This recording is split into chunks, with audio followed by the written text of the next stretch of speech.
bendiga, Dios te guarde. Vamos a iniciar esta serie en donde vamos a ver la historia de dos paralíticos que fueron sanados por nuestro Señor y Salvador Jesús. Pero vamos a ver cuál es la diferencia. Vamos a ver la diferencia entre un paralítico y otro. Y no solamente eso, sino qué enseñanza diferente nos deja cada uno. Los dos son paralíticos, los dos tienen afectada la misma área de su cuerpo, pero cada uno de ellos estaba enfermo por razones distintas, y también la enseñanza que nos deja cada uno de estos dos eventos. Vamos a iniciar la historia con el paralítico que tuvieron que romper el techo para poder llegar a Jesús. Vamos a ver simbólicamente qué significa cada una de esas cosas que se hicieron. Y también pasado mañana, Dios mediante, les tendré el siguiente video, que es el paralítico de Betesda, y vamos a comparar, vamos a hacer un paralelismo entre uno y otro. Bendito sea el Señor, porque esta serie es para entender cuándo, por qué y cómo ayudar a una persona que tiene parálisis espiritual. Del Evangelio según San Lucas, capítulo 5, versículos del 17 al 26. Bendito sea el Señor. Y dice así en el nombre de Jesús: aconteció un día que él estaba enseñando, y estaban sentados los fariseos y doctores de la ley, los cuales habían venido de todas las aldeas de Galilea y de Judea y de Jerusalén, y el poder del Señor estaba con él para sanar. Y sucedió que unos hombres que traían en un lecho a un hombre que estaba paralítico, procuraban llevarle adentro y ponerlo delante de él, pero no hallando cómo hacerlo a causa de la multitud, subieron encima de la casa y por el tejado le bajaron con el lecho, poniéndolo en medio y delante de Jesús. Al ver él la fe de ellos, le dijo: hombre, tus pecados te son perdonados. Entonces los escribas y los fariseos comenzaron a cavilar diciendo: ¿quién es este que habla blasfemias? ¿Quién puede perdonar pecados sino solo Dios? Vaya conmigo al Evangelio según San Marcos, capítulo 2, versículo 1 en adelante. Vamos a ver ahora la misma historia desde la perspectiva de Marcos. Entonces dice así: entró Jesús otra vez en Capernaum después de algunos días, y se oyó que estaba en casa. E inmediatamente se juntaron muchos, de manera que ya no cabían ni aun a la puerta, y les predicaba él la palabra. Entonces vinieron a él unos trayendo un paralítico que era cargado por 4. Y como no podían acercarse a él a causa de la multitud, descubrieron el techo de donde estaba, y haciéndose una abertura, bajaron el lecho en el que yacía el paralítico. Al ver Jesús la fe de ellos, dijo al paralítico: hijo, tus pecados te son perdonados. Amén. Aquí, poniéndonos en contexto, nos está hablando de una sanidad gloriosa. De hecho, en el último versículo nos dice que fue una maravilla, un milagro lo que pasó con esta persona.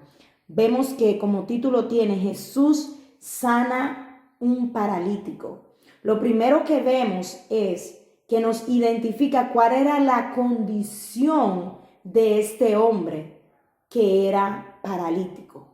No nos dice que era cojo, no nos dijo que tenía las piernas débiles, no nos dice que tenía, por ejemplo, un lado muerto, una mano seca. No, nos dice que era paralítico. ¿Esto qué quiere decir? Cuando lo vemos en el modo natural, lo que nos quiere decir es que esta persona tenía una condición que le impedía que las órdenes que su cerebro le da a sus piernas llegaran correctamente y fueran elaboradas correctamente, es decir, que esta persona se pudiera desplazar, moverse, cambiar de postura, cambiar de posición, de sentado a de pie, de parado a sentado y viceversa. Esta persona tenía que estar postrada todo el tiempo, obligatoriamente, y de la única forma que podía desplazarse tenía que ser con ayuda. Bendito sea el Señor, gloria a Dios. Esta persona no podía ir hacia ese propósito que Dios tenía en él. Esta persona tampoco podía marcar lo que decimos como dejar huellas. Esta persona no dejaba huellas por donde pasaba, porque lo llevaban en una litera, y lo que lo dejaban huellas era lo que lo llevaban a él. Bendito sea el Señor. Un paralítico depende de otro para desplazarse, como ya les he dicho. Acuérdense que estamos hablando de 2000 años atrás, donde no había silla eléctrica, donde no había sillas de rueda. Todo eran lechos y literas que eran llevadas por 2 o más personas. Ustedes saben lo que es una litera. Normalmente es una sábana, un trapo o algo con 2 palos, y en cada extremo una persona carga el peso. Decíamos que el motivo principal para que alguien esté así es una lesión en la columna, pero me llama la atención, investigando sobre esto, que la persona que tiene esto, su cerebro está bien, sus manos están bien, pero tiene una, vamos a decir, insensibilidad en lo que es las piernas. Y esto me llevó a un caso que yo vi muy de cerca. Era el novio de una amiga. Ellos estaban en el río, y el chico se tiró haciendo un clavado, lo que le dicen un clavado. Él se dio en la cabeza, pero en una zona que lo que hizo fue lesionarle lo que es la columna. El chico no salía y la novia, desesperada, gritaba, creía que se había ahogado. Cuando al rato él sale como flotando, pero solamente flota su tronco, lo que era la parte de las piernas no. Entonces lo sacan hacia afuera, y cuando lo sacan hacia afuera, el grito y la desesperación de él era: no siento mis piernas, no siento mis piernas.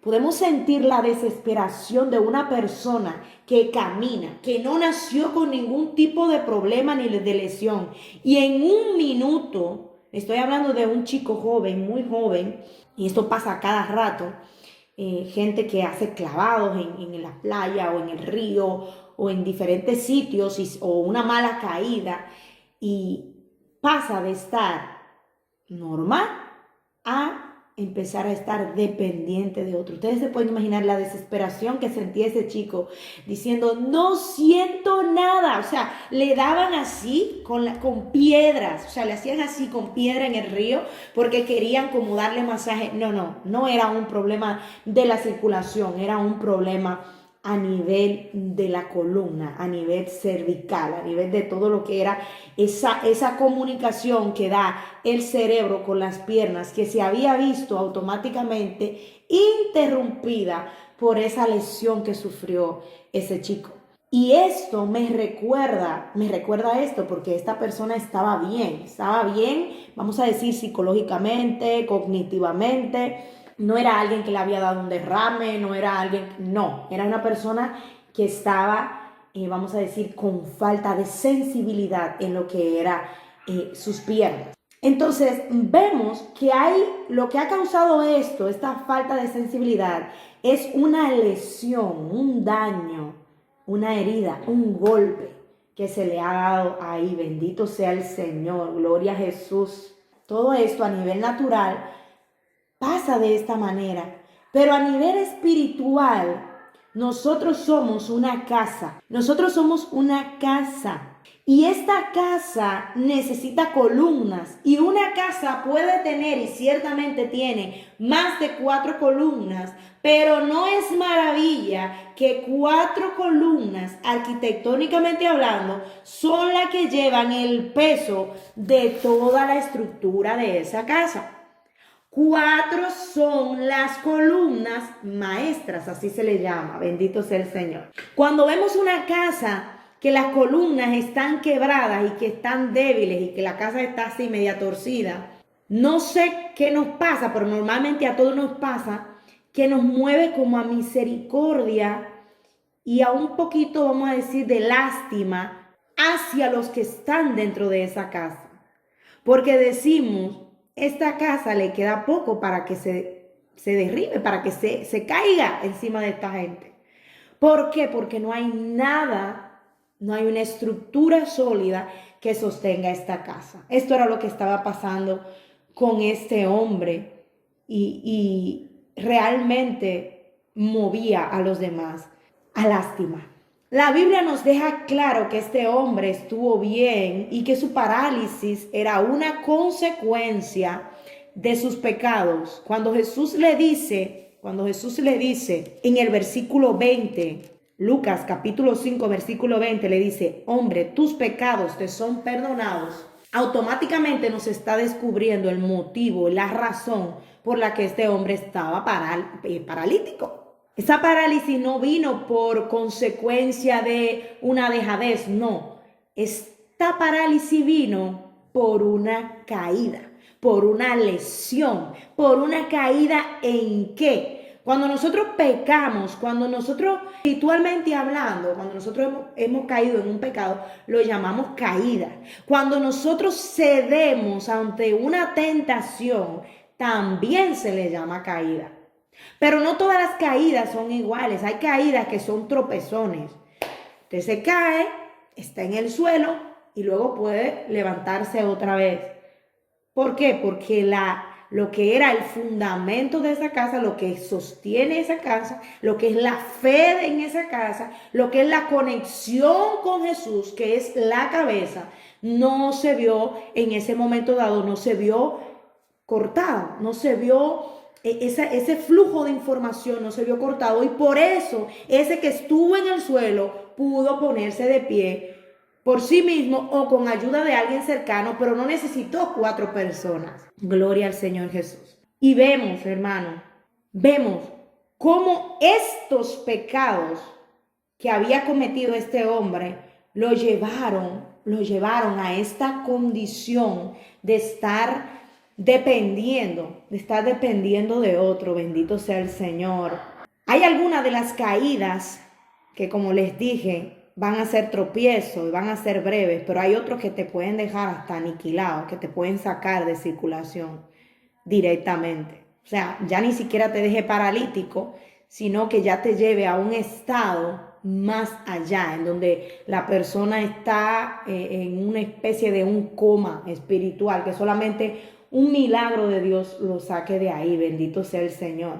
Vamos a ver, en el Evangelio según San Marcos, capítulo 2, nos narra la misma historia, pero nos dice un detallito que el otro evangelista, Lucas, no nos los dice. Y cuando lo vemos específicamente, el versículo 4 nos da un detalle.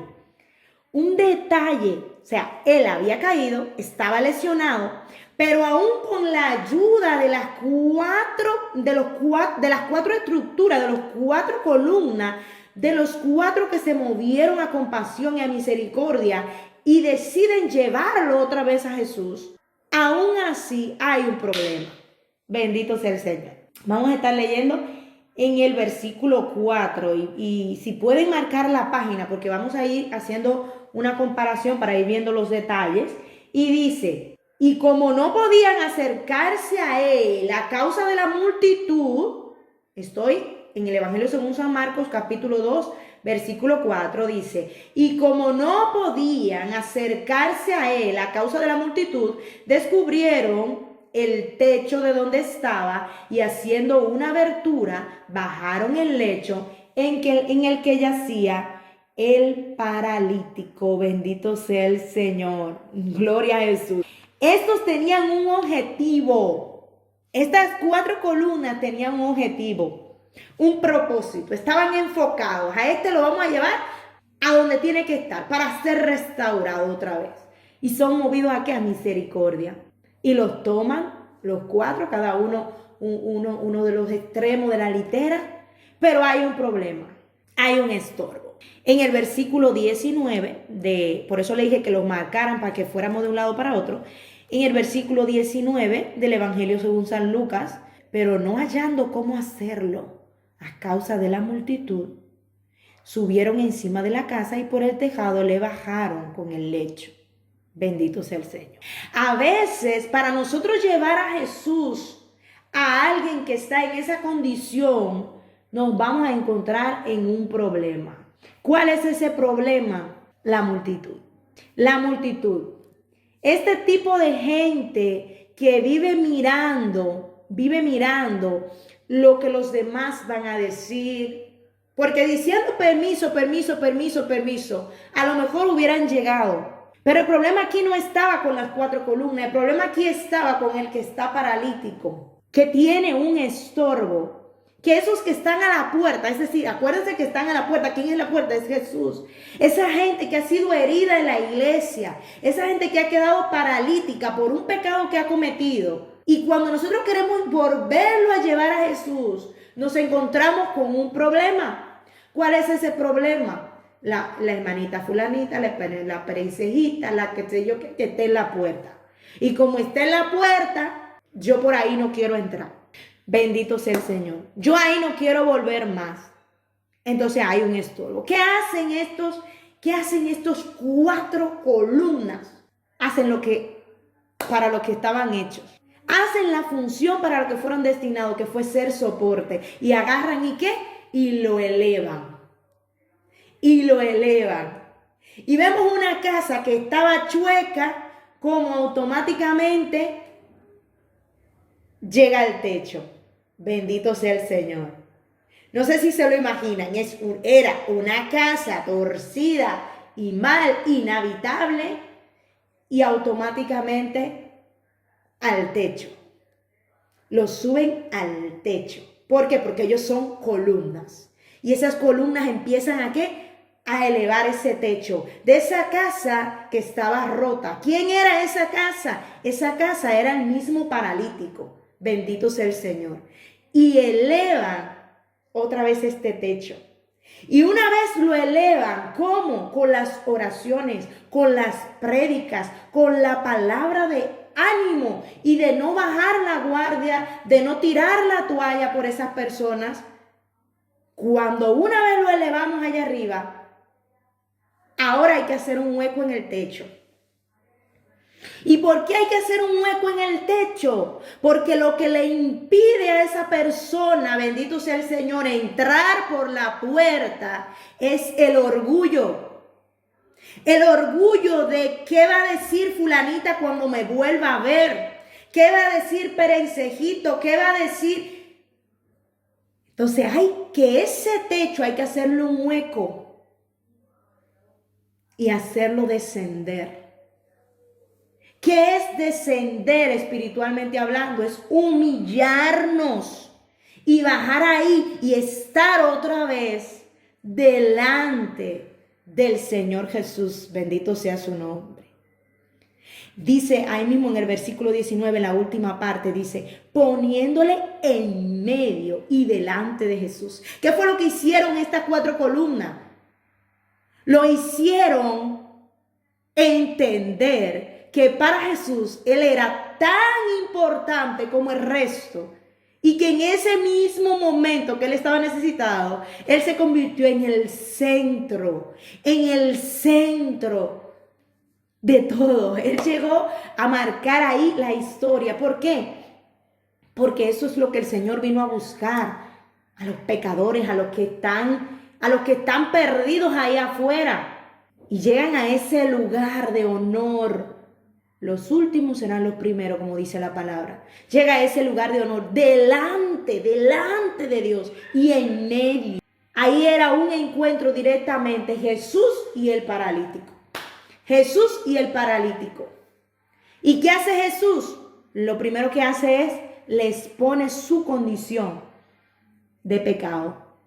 Porque eso es lo que hace el Señor. Cuando nosotros nos humillamos, entonces ahí es que reconocemos: Señor, te he fallado. Señor, he pecado. Señor, yo entiendo que lo que me está sucediendo a mí no es porque yo sea muy buena, sino porque soy pecadora. Lo que me está pasando a mí es porque soy un pecador, porque te fallo todos los días y porque encima de esto tenía el orgullo de no venir porque había alguien delante de la puerta, en lugar de venir humillado como hizo la mujer del flujo de sangre, que iba rompiendo brazos, arrastrándose. Esa mujer débil por 12 años sangrando. Y esta mujer no le importa la multitud. Esta mujer dice: yo aunque sea un fleco del manto de mi Señor, con que yo lo toque, ya eso es suficiente. No me importa nadie más. Vemos dos actitudes totalmente distintas. Y cada una es respetable. Aquí el punto es cómo llevamos a ese paralítico a Jesús. Porque si lo lleváramos al techo y lo dejamos allá arriba, seguirá siendo paralítico. Aquí el detalle es: hay que romperle el techo, hay que hacerle reconocer que tiene que dejar ese orgullo e ir delante de Jesús, ignorando la multitud que les rodea. Bendito sea el Señor. Vemos también, hermanos, aquí que la gente empieza de una vez a hablar. Bueno, no toda la multitud, pero los escribas, los fariseos y todo esto empezaron a hablar. ¿De quién? De Jesús. ¿Cuántas veces, hermanos, nosotros cuestionamos cuando una persona es restaurada? Una persona que cayó en pecado, empezamos a decir: ay, pero ¿y será verdad que fulanito se arrepintió? Bueno, usted ahí en ese momento está criticando a Jesús. Porque ¿quiénes somos nosotros? Si Él dice que Él hace nueva todas las cosas, ¿quién somos nosotros para cuestionarnos cuando Él hace una obra en una persona? ¿Quién somos nosotros? ¿Qué nos hemos creído?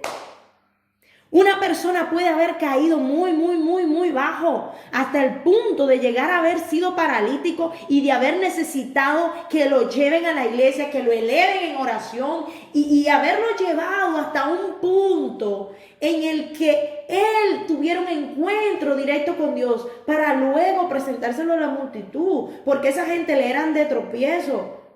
Pero es igual. El Señor la restauración la hizo, la liberación la hizo, el perdón lo hizo. ¿Por qué cuestionamos? Esto todavía sigue sucediendo. Bendito sea el Señor. Gente que no se alegra cuando el pecador es restaurado. Que el Señor tenga misericordia, que el Señor tenga misericordia de nosotros y que nos libre de cuestionar la obra de Él en otras personas. Bendito sea el Señor. Ahora la pregunta es: ¿qué somos nosotros? ¿Somos parte de esa multitud que está a la puerta y le es estorbo a otro para llegar a Jesús? ¿O somos nosotros esa columna que dejan un momentito la multitud y dicen: voy a ir a por fulanito que está caído ahí y lo voy a llevar donde Jesús? Porque Jesús, escuche bien, cuando estamos allá arriba en el techo, para ellos poderlo poner en medio y delante de Jesús, tenían que ser guiados. ¿Por qué? Por la voz de Jesús.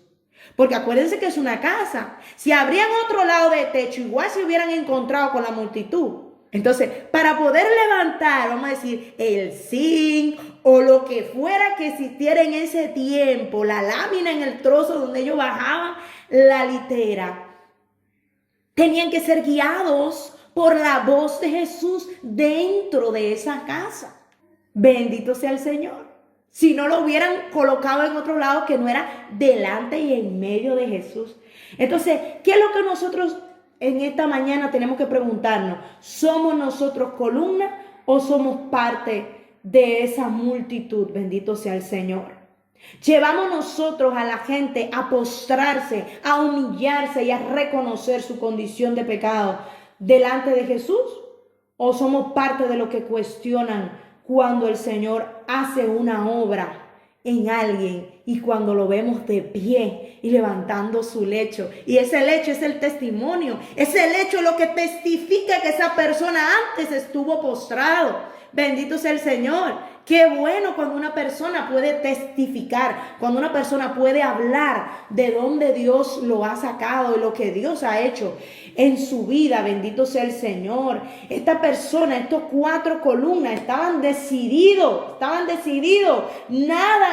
les impidió, bendito sea el Señor. Nada que se les puso delante le impidió a ellos llegar a donde ellos querían llegar con ese amigo, con ese paralítico. Quizá no era ni un amigo. Con amigo quiero decir ese amor que Dios pone en el corazón de nosotros por las almas. Puede ser alguien que tú no conozcas nunca, que nunca la hayas visto, pero entiendes que tiene una condición en la que necesita a Jesús de manera urgente. Otro paralítico en Juan capítulo 5, versículo 1 al 8. Y me gustaría que viéramos como un paralelismo cuál es la diferencia entre uno y el otro. Bendito sea el Señor. Los dos tienen la columna lesionada. Los dos son paralíticos. Dios te bendiga, no te pierdas esta nueva serie que hemos iniciado. Es una serie de 3 videos. Este es el primero. El siguiente viene pasado mañana y el siguiente con un solo día por el medio. Vamos a estudiar este paralítico, vamos a estudiar el de Bethesda y la mujer encorvada. Estamos estudiando lo que es la parálisis espiritual y el simbolismo de la columna espiritualmente hablando. No te la pierdas. Y una vez terminemos esta serie, vamos a hacer el video de la profecía de la oscuridad, qué tanto de verdad tiene eso y cómo se relaciona con algo que se quiere hacer próximamente. Así es que estate pendiente, comparte este video, suscríbete si no te has suscrito, dale me gusta si te ha gustado, que Dios te bendiga, te guarde y hasta la próxima.